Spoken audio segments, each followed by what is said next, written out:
నమస్తే, నేను ఎస్ఎస్ పట్నాయక్. చూస్తూనే ఉండండి పెమ్స్ టీవీ. షేర్ చేయండి, లైక్ చేయండి, సబ్స్క్రైబ్ చేయండి, గంట సింబల్ కొట్టడం మర్చిపోకండి. ఇక బిగ్ బాస్ అప్డేట్స్ విషయానికి వచ్చినట్లయితే, ఇక బిగ్ బాస్ లో నిన్న శనివారం ఎపిసోడ్ జరిగిందండి. నిన్న శనివారం ఎపిసోడ్ అయితే చాలా చక్కగా ఆనందంగా జరిగింది. కానీ నాగార్జున గారు రాని లోటు క్లియర్ గా కొట్టినట్టు కనిపించింది. అయితే నాగార్జున గారు లేని లోటు కనిపించింది, కానీ ఆ లోటుని చాలా వరకు భర్తీ చేశారు మన శివాజీ గారు, లయా గారు, అదే విధంగా మన 90s కిడ్ మన శ్రీముఖి గారు, ప్రదీప్ గారు, వీళ్ళంతా వచ్చారు. ఒక బ్యాండ్, నెక్స్ట్ మన రాజాసాబ్ హీరోయిన్ గారు, వీళ్ళంతా వచ్చారు.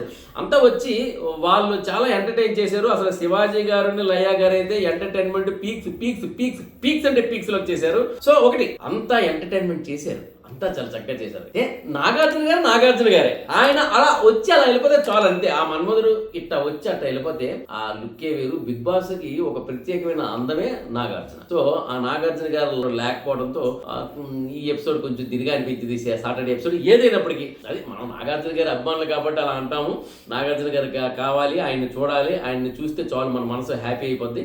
ఎనిహో ఈ రోజు అత్యధిక ఉత్సాహంతో నాగార్జున గారు ఆదివారం ఎపిసోడ్లో కనిపిస్తున్నారు.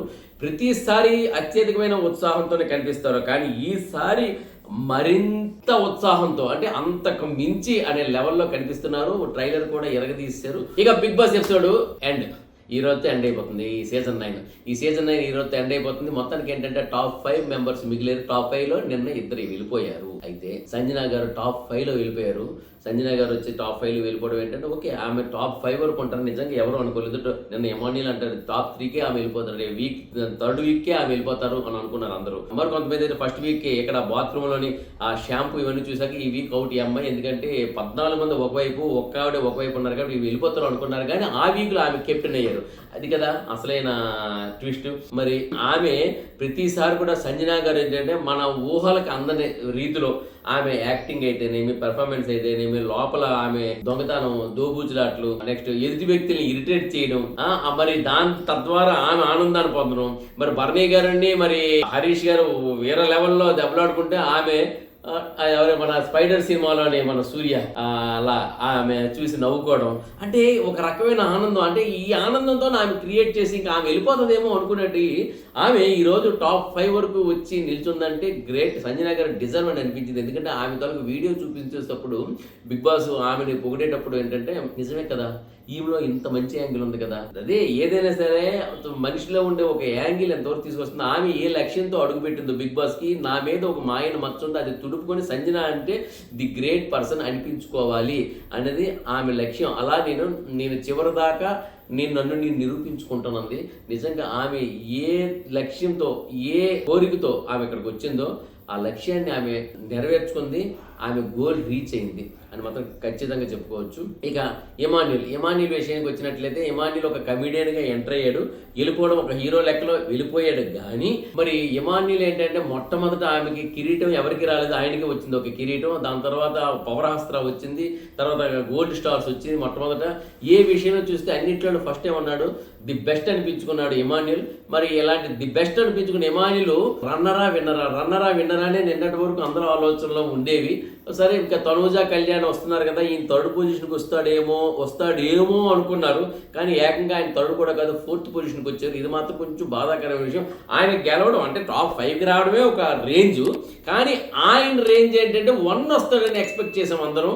మరి 1 కాదు, 2nd కాదు, 3rd కూడా కాకుండా 4th రావడం ఏంటంటే కొంచెం అభిమానులకి నిరాశగా మిగిలింది. మరి దీనికి కూడా కారణాలు ఉన్నాయి. ఎక్కడంటే ఎమాన్యుల్ ఏంటంటే 10-11వ వీక్ వరకు అంత ఖచ్చితంగా ఉంది, కానీ 12వ వీక్ వచ్చినప్పటికీ ఆయన ఒకటి నామినేషన్ అంటే ఆయనలో భయం ఎక్కువ ఉంది, ఇన్సెక్యూరిటీ ఫీలింగ్. అదే వద్దని చెప్పారు తన ఫ్రెండ్ అవినాష్. మరి అయినా సరే తను ఎందుకు ఇన్సెక్యూరిటీ ఫీలింగ్ లో ఉంటూ, తర్వాత ఏంటంటే మరికొన్ని విషయాల్లో భరణి గారి విషయంలో కూడాను ఆయన ఏంటంటే తీసుకున్న నిర్ణయాలు భరణి గారి అభిమానులకి అవి కాస్త మనసుని నొప్పించాయి. తర్వాత వచ్చేసి తనూజతో గొడవ, ఆ తర్వాత తనూజతో కలవడం, మరి కళ్యాణ్తో కాస్త సహచర్యం, స్నేహం, కళ్యాణ్ గెలిపించే కోణంలో తన కళ్యాణ్ కళ్యాణ్తో జత కట్టడం, ఆ తర్వాత ఆ కళ్యాణ్కి అది గెలుపుకు ఉపయోగపడింది కానీ తిన గెలుపుకి ఉపయోగపడలేదు అనే విషయాన్ని తను బయటకు వచ్చిన తర్వాత ఎపిసోడ్స్ చూస్తే తనకు కూడా అర్థమవుతుంది. కానీ ఏదేమైనప్పటికీ ఇమాన్యుల్ టాప్ 4 లో వచ్చాడు, కానీ అది మనకు సరిపోవట్లేదు. ఇమాన్యుల్ రేంజ్ టాప్ 4 కాదు, టాప్ 1 రేంజ్. 2 వచ్చినా బాగుండు, మరి టాప్ 4 వచ్చారు. ఇది చాలా మంది అభిమానులు కూడా కొంచెం ఈ కామెంట్స్ లో కూడా డిస్కషన్స్ ఎక్కువ నడుస్తున్నాయి. ఎనిహో ఏదైనప్పటికీ హీరోగా వెళ్ళాడు. ఇమాన్యుల్ అంటే మనసును దోచుకున్నాడు. ఎందుకంటే చాలా మంది గొడవలు ఆడుకున్న వాళ్ళ మనసులను కానీ మనుషుల్ని కానీ నెక్స్ట్ వాళ్ళ మనస్తత్వాలు కానీ చదివినట్టు వాళ్ళ దగ్గరికి వెళ్ళి ఎవరు గొడవలు పడినా తను వచ్చేసి తగ్గించే కోణం కానీ ఇతను గొడవ పెట్టుకుని ఇతను గట్టిగా చూస్తే ఎవరితోనంటే హరీష్తోనే ఒక్కరితోనే హరితోనే గొడవ పడినట్టు తర్వాత మిగతా వాళ్ళతో కూడా నామినేషన్ టైంలో వాదించారు. కానీ ఉత్తుకుత్తున గొడవలు పడడం అనేది చాలా అరుదు ఇమాన్యుల్కి. ఆ విషయంలో చాలా గ్రేట్. మరి ఆ ఇమాన్యుల్ ఏంటంటే ఈ స్థాయి వరకు వస్తాడని స్టార్టింగ్ లో అనుకోలేదు. మొదట 4-5 వారాల వరకు, తర్వాత వచ్చినప్పటికీ ఆయన ఫస్ట్ అని అనుకున్నారు. ఇదండి. తర్వాత ఇక ఇమాన్యుల్ విషయం పక్కన పెడితే ఇక డెమాన్ అనే వ్యక్తి ఎప్పుడో ఫస్ట్ వీక్ లోనే ఎలిమినేట్ అయిపోవడానికి సృష్టితో వచ్చేసి నిల్చున్న ఒక డేంజర్ జోన్ లో నిల్చున్న వ్యక్తి. ఆ తర్వాత కూడా తను వెళ్ళిపోతాడు, ఈ వారం వెళ్ళిపోతాడని మాక్సిమం 5వ వారం 6వ వారం వరకు ఉంటాడు అనుకున్న వ్యక్తి ఈ రోజు టాప్ 5 వరకు రావడం అనేది గ్రేట్. టాప్ 5 వచ్చిన వ్యక్తి ఇమాన్యుల్ ని బీట్అవుట్ చేస్తారని ఎవరు కలలో కూడా ఎవరు ఊహించలేదు. మరి ఈ రోజు ఇమాన్యుల్ ని బీట్అవుట్ చేసి టాప్ 3 లో ఉన్నాడు.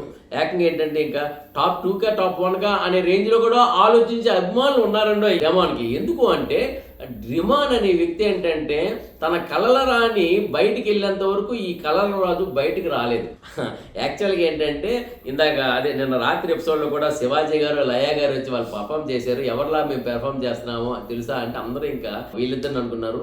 రీతు డెమాన్ లాగా వాళ్ళిద్దరు పెర్ఫార్మెన్స్ ఎంతలా ఉందంటే ఇంకా బయట ప్రపంచం మాకు అనవసరం, మేమే మా ప్రపంచం, మాదే లోకం, మేమిద్దరం ఒక దగ్గర ఉంటే చాలు అనే విధంగా వాళ్ళిద్దరూ ఏ విధంగా బిహేవ్ చేశారో దాన్ని వాళ్ళు యాజ్ ఇట్ ఈజ్గా అభినయించి చూపించేటప్పుడు ఏంటంటే అందరిలోనూ నవ్వులు. అసలు యాక్చువల్గా డిమాండ్ అన్నాడు, ఏంటి నేను ఎంత చేశానా అన్నాడు. ఎంతకన్నా ఎక్కువే చేసామని ఇమాన్యుల్ ఎవరో సమాధానం ఇచ్చారు. ఎందుకంటే ఎవరు బయట వాళ్ళు ఎవరు వాళ్ళకి కనిపించలేదు. వాళ్ళిద్దరు మాత్రం మేము ఎవరికి కనిపించం కదా అన్నట్టు ఉన్నారు. కానీ వాళ్ళిద్దరే ప్రపంచం, వాళ్ళిద్దరే లోకం, వాళ్ళిద్దరిదే ఇంకేమీ లేదు మాట, సర్వం మేమిద్దరమే అన్నట్టు వాళ్ళు ఒకరికొకరు ప్యాంపరింగ్ చేసుకోవడంతో మొత్తం ఎపిసోడ్స్ గడిచిపోయాయి. కానీ మొన్న ఇమాన్యుల్ అన్నారు 5 స్టార్ వచ్చేసి కాపాడేశారు, కానీ 5 స్టార్ ముందే వెళ్ళిపోవలసింది రీతు. ఒకవేళ అలా ఇల్లుంటే ఈ పిల్లడు అప్పుడే బయటపడి ఉండేవాడమ్మా, ఎంతలో ఉండే కళాకారుడు బయటపడి ఉండేవాడమ్మా అని ఇమాన్యుల్ కూడా అనడం కూడా మనం చూసాము. సో ఏంటంటే 5 స్టార్ రాకపోయింటే రీతు ఎప్పుడో వెళ్ళిపోయాను. ఆ రోజు మనం ఒకసారి రీతు ఎలిమినేట్ అని కూడా మనం అనౌన్స్ చేసాం. ఆఖరి క్షణంలో రీతు కాకుండా శ్రీజ అయిపోయింది. మరి రీతు అక్కడ ఆగిపోయింది. రీతుకి ఏంటంటే రీతుని మించిన మనుషులు వచ్చారు ఇక్కడ ఎలిమినేట్ అయిపోవడానికి. ఒకరు ఎలిమినేట్ అయిపోయిన మొత్తం వచ్చిన 5 స్టార్ మొత్తం ఊడ్చిన తర్వాత ఫైనల్ కి ఇప్పుడు రీతు వెళ్ళవలసి వచ్చింది. సో అందుకని చెప్పి రీతు తర్వాత కూడా వెళ్ళిపోవచ్చు. ఒకసారి సేఫ్ జోన్ లో ఉండిపోయింది, తనోజ సేవ్ చేయడం వల్ల. ఇంకోసారి కెప్టెన్ అవడం వల్ల ఆ వారం ఇమ్యూనిటీ వచ్చింది. సో ఆ విధంగా 2 వారాలు మొత్తానికి ఏంటంటే 13th వీక్ వరకు ఆమె ఫేవర్ కాబడింది. మొత్తానికి ఏదైనప్పటికీ రీతు అలా ఉండిపోవడం వల్ల లోపల ఉండి అంటే ఈ కళాకారుడు బయటికి రాలేదు. రీతు వెళ్ళిపోయిన తర్వాత ఇతరులో ఉండే కళ మొత్తం బయటకు వచ్చింది. ఇంత అంత కాదు, నిన్న ఈ లాస్ట్ వీక్ అయితే తను చూపించిన కళ ఎన్నాళ్ళు చేసిన ఇమాన్యుల్ది ఒక ఎత్తు అయితే లాస్ట్ వీక్ వచ్చి మన డిమాండ్ చేసింది ఒక ఎత్తు కింద నిల్చుందన్నమాట. అంటే చూసారు అంటే అక్షయ పాత్రలో అందరూ రైస్ వేస్తారు, బియ్యం వేసి వేసిన ఆఖరిలో అక్షయ పాత్రలో పిడికిడి తీసుకొచ్చి ఎవరైతే వేస్తారో మొత్తం ఫలితం వాళ్ళదే అని అంటారు అనమాట. అంటే ఆఖరిలో బియ్యం ఎవరయ్యారు, ఆ తర్వాత మళ్ళీ దాసుడు మళ్ళీ యాచించారు, ఎవరి దగ్గరికి వెళ్ళి నాకు రైస్ కావాలని అడగరు. అక్షయ పాత్ర ఉపయోగించే హరిదాసు ఆఖరు బియ్యం వేసిన తర్వాత వెళ్ళిపోతాడు. అది యాక్చువల్గా ఏంటంటే ఇప్పుడు సంక్రాంతి టైం కదా, అందరూ చూస్తుంటారు కదా, సీతమ్మకి చేయించే చింతాకు పథకం, రామచంద్ర అనే వస్తారు చూడండి, ఆఖరి అక్షయ పత్రులు ఎవరేస్తారు పుణ్యవంత వాళ్ళదే. ఆ విధంగా ఈ 14 వారాలు తన భుజాల మీద వేసుకొని కామెడీ చేసిన ఇమాన్యుల్ ఒక ఎత్తు, ఆఖరి 15వ వారం తన ఒక పీడికిడి కామెడీ చేసి మొత్తాన్ని అతను సంపాదించాడండి. అందుకే అంటారు అక్షయ పాత్రల అతని తాల కామెడీ ఉందండి నిజంగా. ఏదైనప్పటికీ డిమాండ్ ఈ రోజు థర్డా, సెకండా, ఫస్ట్ అయితే కాదు, సెకండ్ అయితే కాదు, థర్డ్ కన్ఫర్మ్ అండి. మరిన్ని విషయాలతో మరింత అప్డేట్తో మళ్ళీ త్వరలో నేను మీ ముందుంటాను. అయితే ఇంకో విషయం చెప్పడం మర్చిపోయిన, డాగ్ అదే మన రోబో డాగ్ లోపలికి వెళ్ళింది. రోబో డాగ్ తో మన ఇమాన్యుల్ బయటకు వచ్చారు.